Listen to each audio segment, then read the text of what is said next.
Сәлем достар, қалдарыңыз қалай? Сіздермен бірге Ашабаева Әйгерім. Мен бастап YouTube блогымды түсірем деп шештім. Енді сіздермен алдағы уақытта пайдалы, сіздерге максимально пайдалы болуға тырысамын. Жалпы бұл канал өмір жайлы, менің балалармен өтіп жатқан өмірім жайлы, мотивация жайлы, және де пайдалы кеңестер жайлы болады. Менің каналыма келгендеріңізге көп рахмет. Подписаться етіп, комментарий жазып, лайк басып кетіңіздер.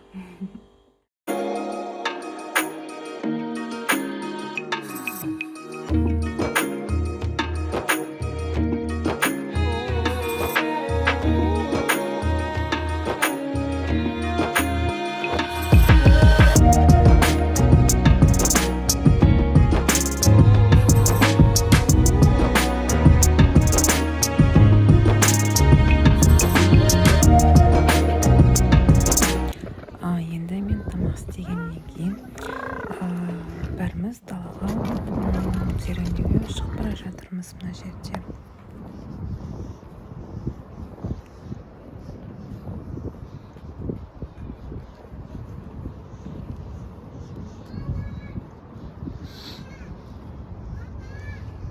Игровая площадкаға ойнауға келе жатырмыз.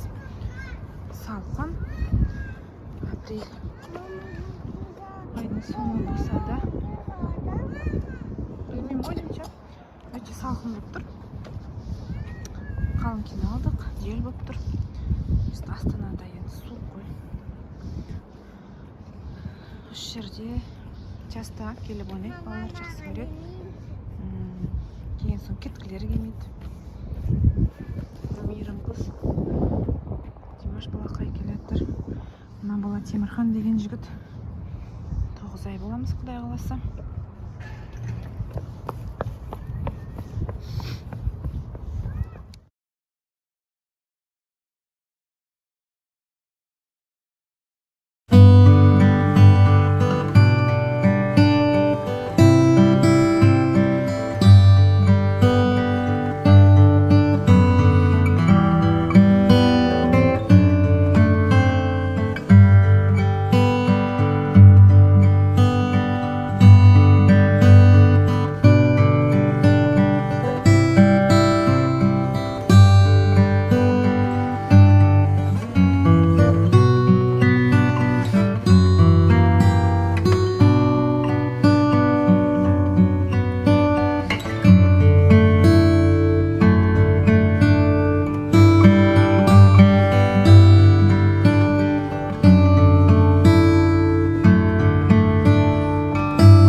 Сол үйге кірдік, қолымызды жуып, шешініп, киімдерді жинап, уже мен кірісіп кеттім.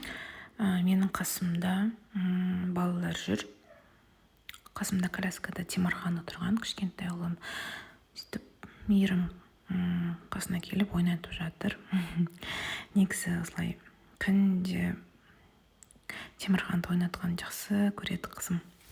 Ал Димаш балам болса, ол онша ойнатпайды. Енді мен қазір даусым үшін кешірім сұраймын, себебі мен балалар ұйықтап жатқан кезде озвучка жасап отырғанмын.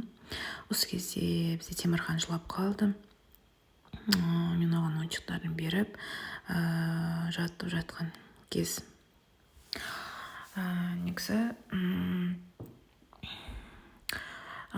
күніге негізі свежий сондай балған тамақты жасауға тырысам. Енді балалар свежий тамақ жесін деген ниетпен. Мен уже қазір мантының тестасын бағана дайындап илеп қойған болатын.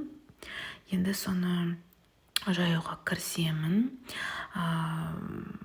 Бұл кезде біз уже обедтен ұйықтап тұрды балалар. Одан кейін мен жайлап қамырды илеп бастаймын достар.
егер менің каналым сіздерге ұнап жатса, лайк басып комментарий жазуды ұмытпаңыздар.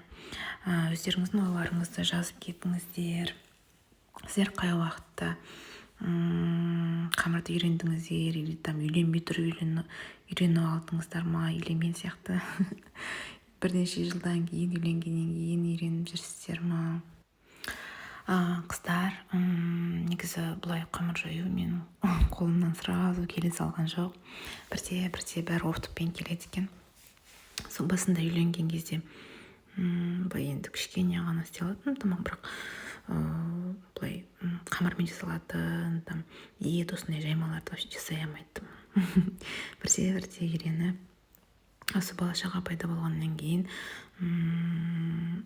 қазір енді уже мен жақсы шүкір өте жұқа қылыпты, ешқандай жыртпай жақсы қылып жай аламын, құдайға шүкір.